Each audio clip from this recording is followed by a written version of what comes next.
ఈరోజు రాజానగరం నియోజకవర్గంలో ఇక్కడ అంటే మనకి రిజర్వ్ ఫారెస్ట్ ఉంది. ఇక్కడ దగ్గర 311 హెక్టేర్లు ఉన్నటువంటి నేపథ్యంలో ఒక 250 హెక్టేర్లని జూక్ అని చెప్పి వినియోగించుకునేటువంటి అవకాశం ఉంటుంది అని తెలిసిన వెంటనే నేను కేంద్రంలో భూపేంద్ర యాదవ్ గారు ఎవరైతే యూనియన్ మినిస్టర్ ఉన్నారో వారి దగ్గర ఈ ప్రతిపాదన పెట్టడం జరిగింది.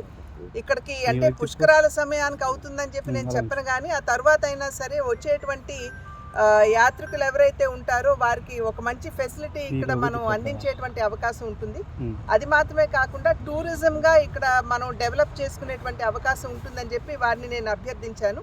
ఇక్కడ ఒక జూ మాకు స్థాపించడానికి కేంద్ర ప్రభుత్వం తన సహకారాన్ని అందించాలని వెంటనే వారు అక్కడ కేంద్రంలో ఉన్నటువంటి ఆఫీసర్ గారైనటువంటి బెన్ గారిని వారిని నాకు పరిచయం చేస్తూ వారు అన్ని విధాలా సహకరిస్తారు అని చెప్పి తెలియజేశారు. కనుకనే ఇవాళ వారు ఇక్కడ కూడా రావడం జరిగింది.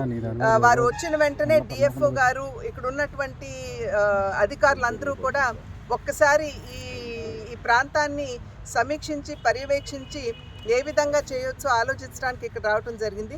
స్థానిక శాసనసభ సభ్యులు మరి బత్తుల బలరామకృష్ణ గారు కూడా మేము ఇప్పుడే అక్కడ కాన్స్టిట్యువెన్సీలో అభివృద్ధి కార్యక్రమాలు సమీక్షిస్తున్నటువంటి సందర్భంలో ఇక్కడికి వారు అధికారులు వచ్చారు అని చెప్పి తెలిసిన వెంటనే వారితో పాటుగా ఇక్కడికి రావడం జరిగింది.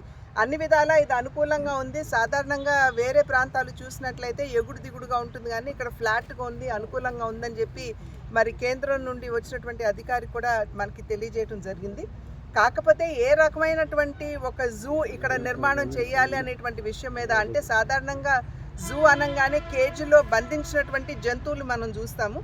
ఆ రకంగా కాకుండా కొత్త విధంగా ఏమైనా ఆలోచించాలనేటువంటి విషయం మీద ఇవాళ డిఎఫ్ఓ గారితో మరి బత్తుల బలరామకృష్ణ గారితో కూడా చర్చించి అది ఒక నూతన విధానం ఆలోచనతోటి రావాలి అనేటువంటి భావన.